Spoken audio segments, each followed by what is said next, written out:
पुढची बातमी. नाईचाकूर जिल्हा परिषद शाळेला शिक्षक मिळत नाहीये, त्यामुळे माजी विद्यार्थ्यांनी स्वखर्चाने खासगी शिक्षक नेमलेत. जिल्हा परिषद शाळेला शिक्षक मिळत नसल्याने या शाळेच्या माजी विद्यार्थ्यांनी स्वखर्चाने या शाळेला खासगी शिक्षक नेमून दिलेले आहेत.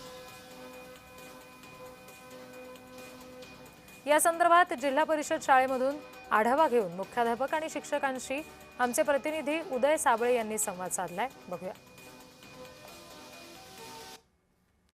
जिल्हा परिषदेच्या शाळांमध्ये अनेक शिक्षकांच्या जागा रिक्त आहेत आणि त्यामुळे जर आपण बघितलं तर आपण आता धाराशिव जिल्ह्यातल्या उमरगा तालुक्यातील नाईचाकूर येथील जिल्हा परिषद प्रशालेत आहेत आणि या ठिकाणच्या माजी विद्यार्थी संघानं शिक्षकांना म्हणजे मानधन तत्वावरती 4 शिक्षकांची नियुक्ती केली.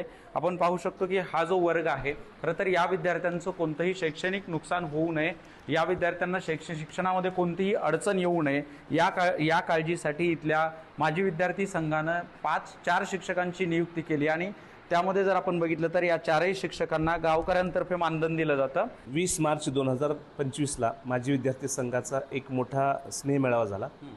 तो अमृत महोत्सवी वर्षानिमित्त माजी विद्यार्थी संघाने निर्णय घेतला की इंग्रजी विषय शिक्षक जर जिल्हा परिषद देत नसेल तर आम्ही आमच्या स्वनिधीतून किंवा या अमृत महोत्सव निमित्त जो काही देणगी स्वरूपात निधी आलेला आहे त्या निधीच्या माध्यमातून ट्युटर नेमण्याचं मानस त्यांनी दाखवला आणि असे 3 शिक्षक नेमून त्यांचं मानधन या माजी विद्यार्थी संघाकडून दिलं जातं. मानधन मिळतं, पण मानधन मिळवणे हाच यामागचा उद्देश नाहीये. गावकऱ्यांची एक तळमळ आहे की शाळेला शिक्षक मिळाला पाहिजे, विद्यार्थ्यांचं होणारं नुकसान जे आहे ते थांबलं गेलं पाहिजे. त्यासाठी आमची नियुक्ती केली आणि मी स्वतः या गावातले असल्यामुळे माझी तीच तळमळ आहे की विद्यार्थ्यांपर्यंत ज्ञान मिळालं पाहिजे आणि विषयांमुळे किंवा विषय शिक्षक नसल्यामुळे होणारं विद्यार्थ्यांचं नुकसान थांबलं पाहिजे. उदय साबळे पाटील, जय महाराष्ट्र, नाईचाकूर, धाराशिव.